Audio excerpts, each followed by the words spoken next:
Bienvenidos a un nuevo Morning Meeting. Hoy es martes 17 de marzo y bueno, pues como todos los días vamos a irnos directamente al termómetro de mercado donde podemos observar que hoy, después de una fatídica sesión americana donde de manera histórica los índices americanos bueno, pues pasaron una de sus peores sesiones, donde el S&P cayó casi un 12%, el Dow Jones un 13% casi y el Nasdaq más de un 12,3%, pues parece que bueno, pues el sentimiento del mercado ha mejorado un poquito. Y bueno, pues hemos visto como en la sesión asiática los estados de ánimo han mejorado lo suficiente como para empezar a ver al menos hoy un pequeño rebote que desde luego el contexto no indica que vaya a ser duradero, donde hemos visto al Nikkei cerrando el contado a un 0,06 al alza, mientras que el índice australiano aumentó casi un 6%, el Kospi coreano un 2,4 y el Shanghai Composite cayendo un 1,1. Ahora mismo, como podemos ver en la parte izquierda, los índices americanos se remontan más de un 2% y el VIX, que llegó a tocar niveles de 58%, bueno, pues está recortando más de un 6 por debajo de 55, aunque sigue siendo un malísimo dato de volatilidad. En los índices asiáticos vemos cómo el estado de ánimo va mejorando. El índice australiano lo hemos visto incluso el futuro por encima del 10%. Ahora mismo está en torno al 8%, mientras que ahora mismo el Shanghai Composite y el Hong Kong Composite se están tomando una pausa con el índice coreano de contado subiendo un 3,39 y el Nikkei aproximadamente un 2%. En el mercado de divisas, pues bueno, este estado de ánimo mejorado viene de la mano de las ventas principalmente en el yen japonés, en la libra esterlina y en el dólar australiano. El dólar australiano que está viéndose perjudicado por las caídas en el precio del oro, que ahora lo veremos, mientras que la corona noruega está aprovechándose de los mejores estados de ánimo del sector petrolero y está remontando a la par que lo hace el dólar canadiense con menor medida, pero subiendo y solamente se queda rezagado por detrás del dólar americano y el dólar neozelandés. En el resto de divisas, pues bastante volatilidad. El zloty polaco está cayendo con muchísima fuerza, más de un 1,4% frente al dólar estadounidense. Y bueno, pues a nivel de noticias, por parte de Oceanía tenemos que el gobierno de Nueva Zelanda ha anunciado un paquete fiscal de 7,3 mil millones de dólares neozelandeses destinado a apoyar la economía y aumentar la confianza. Ese estímulo asciende, atención, alrededor del 4% del Producto Interior Bruto del país. También se alcanza y cada vez se habla más de que Estados Unidos presentará un paquete de estímulo por valor de cientos de miles de millones de dólares. La Casa Blanca ha emitido, bueno, pues pautas para los próximos 15 días y la Administración ha recomendado trabajar desde casa, evitar reuniones no esenciales y cerrando escuelas. Básicamente están adoptando los pasos que ya hemos tomado aquí en Europa. Italia, la más rezagada, España, que hemos conseguido, bueno, pues ganarle una semana al calendario de actuación que ha hecho Italia y por primera vez, aunque el número de casos sigue aumentando, no lo ha hecho en mayor medida que lo hizo ayer.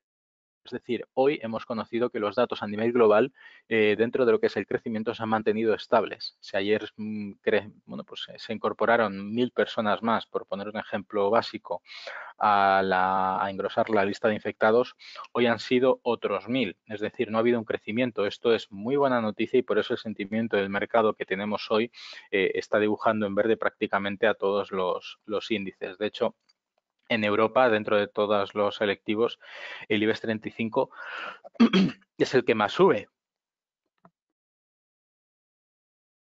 Precisamente por esto, porque bueno, pues, España es la que ha subido con muchísima fuerza el número de casos, al igual que Italia, y parece que las medidas de cuarentena y de contención y de restricción de la circulación prácticamente para cualquier actividad, salvo de primera necesidad, pues está permitiendo pues contener al menos los casos y sobre todo evitar colapsar los centros de urgencias y los hospitales para casos no esenciales.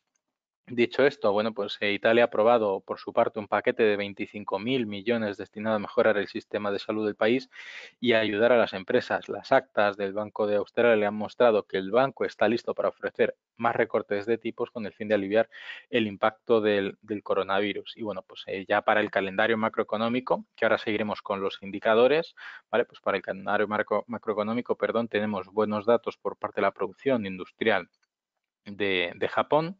Veremos la tasa de desempleo del Reino Unido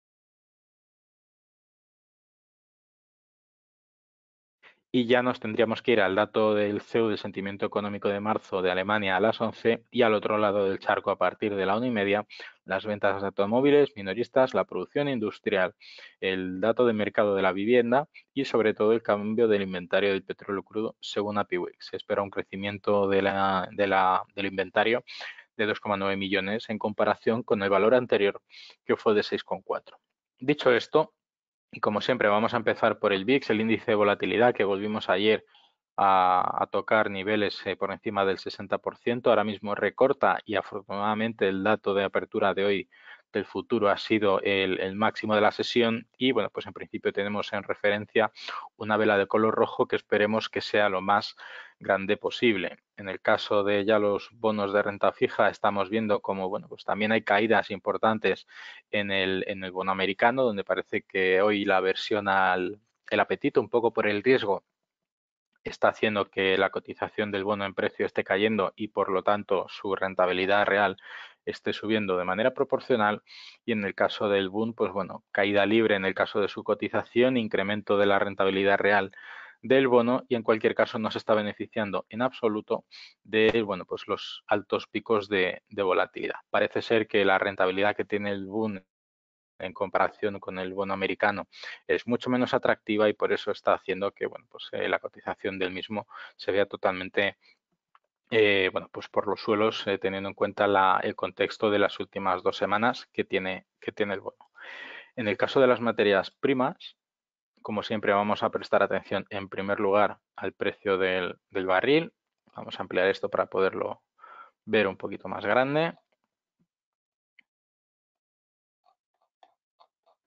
A ver, ahí está. Vale, bueno, pues tenemos unos niveles de cotización en el caso del Texas por debajo de los $30 por barril. Le está remontando un poco por encima de lo que fue el cierre de ayer, como podemos ver en la vela de color verde que tenemos ahí. Tiene ese suelo tremendamente importante en los $25.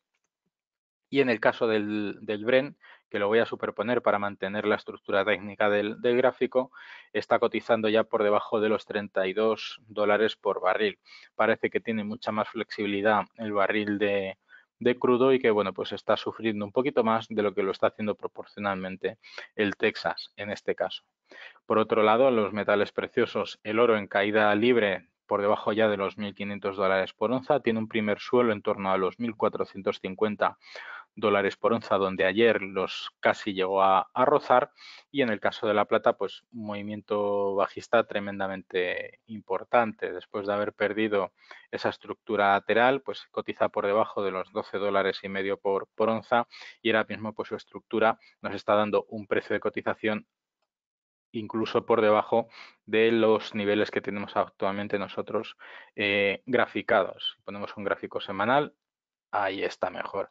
Estamos viendo que la plata está cotizando en niveles de 2009. De hecho, muchos índices han perdido prácticamente 11, más de 10 años de revalorización. Por lo tanto, para aquellos que estamos pendientes ahí a la espera de que esto se dé la vuelta, es un buen momento para ir haciendo la lista de la compra porque merecerá la pena volver a entrar a precios tan baratos en un contexto mucho más avanzado de la economía que tenemos ahora mismo. En el caso de los índices, pues muy sencillo, vamos a irnos directamente a la pestañita de los índices para que lo podamos observar.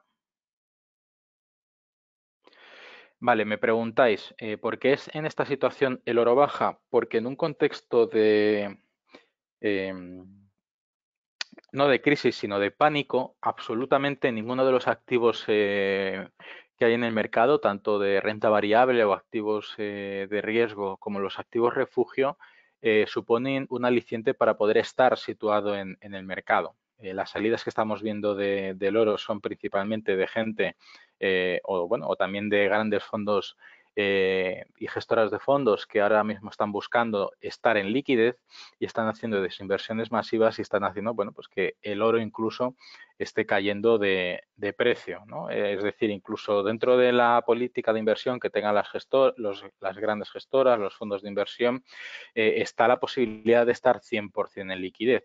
Es decir, esperar a que todo caiga, a que todo, bueno, pues se estabilice y después, si en consecuencia, volver a entrar. En un estado de pánico nadie está invertido en absolutamente nada, a la larga siquiera. Por eso hasta el oro está cayendo en un contexto donde quizá deberíamos estarlo viendo en niveles de, no sé, 1.800, 2.000 dólares por onza como lo hemos visto en el pasado. Entonces es básicamente eso, que los grandes fondos con grandes capitales están desinvirtiendo para estar en liquidez a la espera de que bueno, el contexto de mercado se dé al menos un poquito la vuelta.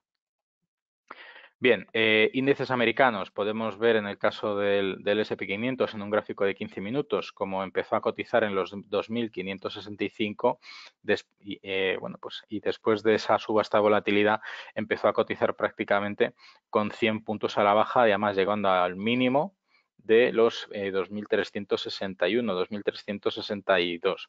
Ahora mismo, pues bueno, vemos como en la apertura del mercado europeo está cayendo con muchísima fuerza.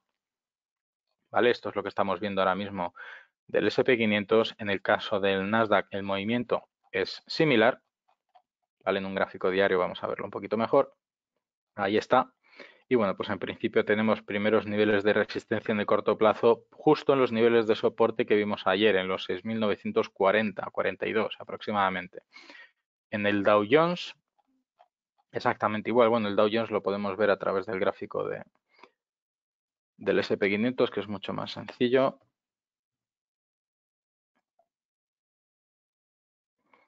Ahí lo vemos, el Dow Jones está aguantando el tirón encima de los 20, por encima de los 20.000 puntos, pero el contexto, es decir, el movimiento que está dibujando es exactamente el mismo que el del S&P 500. Vamos a irnos al índice español, al IBEX 35. Podemos ver, bueno, pues vamos a verlo mejor. Ahí. Vale. Nada, el IBEX 35, pues como podemos observar después de la nefasta sesión de ayer, donde bueno, pues hubo incluso un hueco que hoy a primera hora ya lo ha dejado cubierto, se mantiene estable con muy poquito volumen de negociación en torno a los 6.237 puntos. En un gráfico mucho más pequeño de 15 minutos podemos ver que realmente ha abierto con un hueco alcista. Según ha empezado la sesión de contado, donde están empezando a ajustarse los precios con respecto al cierre de ayer, pues ese impulso bajista parece ser el contexto que nos va a ir deparando a lo largo de la sesión. De hecho, algunos de los índices que estaban en verde a primera hora de la mañana ya están empezando a estar en rojo. Por lo tanto, parece ser que ese hueco alcista, ese gap alcista de apertura, se va a ir empezando a cubrir poco a poco a lo largo de la sesión. Y el DAX alemán también está, bueno, pues en unos niveles de soporte clave, justo en lo que ahora mismo son unos soportes que vimos en el año 2000 y en el año 2007, ¿vale? Y ahora mismo pues ese nivel de los 8.200, 8.175 aproximadamente, pues son fundamentales para aguantar al selectivo alemán dentro de bueno, pues los niveles de seguridad o de la red de seguridad de los máximos del año 2000, de las .com y del año 2007 antes bueno, de la crisis subprime. Me preguntáis, vamos a ver. Hola, ¿por qué el yen japonés es considerado una divisa de refugio si Japón viene de un proceso deflacionario prolongado? Además, me parece que tiene una deuda que supera el 100% de su PIB. Sí, es cierto, pero es que quienes compran prácticamente la totalidad de la deuda son las propias empresas japonesas. Por lo tanto, viven en una burbuja en la que se puede mantener estable tanto la deuda del país como la divisa. Y la divisa, como hemos tenido siempre esa referencia de las hipotecas multidivisa al yen por su estabilidad, ¿vale? Bueno, pues ha hecho de esta divisa un activo refugio dentro de los activos de más alto riesgo, como puede ser el mercado Forex. Por eso en este caso el yen japonés tiene esa consideración. En su momento, durante los años 80 y durante los años 90, el yen era considerado con muchísima fuerza como uno de los mejores activos refugio, incluso por encima del oro. De hecho, después de la crisis, de la quiebra de las bolsas niponas en los años 90, ¿vale? Pues esta divisa ha mantenido esa estructura, aunque también es cierto que las decisiones de las políticas del primer ministro japonés, Abe, ¿vale? Sabéis que, bueno, pues el Abenomics, ¿no? Esas políticas altísimas de quantitative easing, tipos de interés bajos y demás, pues bueno, se sigue manteniendo ese contexto de valor refugio para esa divisa. Como viven en una pequeña burbuja o en una grandísima burbuja, como lo queramos un poco considerar, como la mayor parte de los compradores o bonistas de esa deuda emitida son las propias empresas locales, japonesas, no hay un riesgo de desinversión por parte del extranjero. Es un poco un contexto de patriotismo, entre comillas, ¿vale? De las empresas para con su gobierno, para mantener la economía tal y como está. Bien, después de este inciso, lo que os comentaba en el caso del DAX alemán, exactamente igual. Hemos visto una apertura tremendamente alcista durante, bueno, pues toda esta madrugada. Podemos ver que desde el cierre norteamericano, que fueron los mínimos de la sesión para bueno, pues, para el DAX alemán, incluso antes de la apertura, mejor dicho, donde vimos niveles de 8.200, se ha revalorizado más de un 11% justo en la apertura y ahora mismo lo que os decía, lo lógico y lo normal es que ese contexto de ajuste de operaciones de contado de las acciones, de las ventas que están habiendo con bueno, pues la diferencia de puntos entre el futuro y el índice de contado, pues está haciendo que haya este rebote ahora mismo que estamos viendo en el mercado. Muy bien. Importante, importantísimo. Durante estos días y desde ayer tenemos una pestaña exclusiva, ¿vale? Para clientes de XTB, donde en la pestaña de vídeos pone especial coronavirus. Pablo Gil va a hacer un vídeo todos los días a las 5:30 con un pequeño resumen de los datos del coronavirus y el impacto que está teniendo los nuevos datos conocidos en los mercados financieros, ¿vale? ¿Dónde podemos ver esos vídeos? Muy sencillo, dentro de la misma plataforma, en la pestaña de noticias, al igual que ayer vimos el seminario de Pablo Gil con la apertura de Pablo Gil en directo, ¿vale? También tenemos el seminario de Pablo Gil disponible en la pestaña, ¿vale? De vídeos. Intentaréis, bueno, recibiréis notificaciones en vuestra plataforma móvil, ¿vale? Para que podáis acceder al seminario, que será siempre a las 5:30 de la tarde, para que lo podáis ver en directo. En cualquier caso, todos vosotros que seáis clientes de la firma con cuenta real activada y operativa, aquí iréis viendo seminarios todos los días de la actualización sobre el coronavirus. Por mi parte, nada más. Agradeceros la asistencia, desearos muchísima suerte en vuestras inversiones y nos vemos mañana en un nuevo seminario. Un saludo, muy buenos días. Hasta mañana.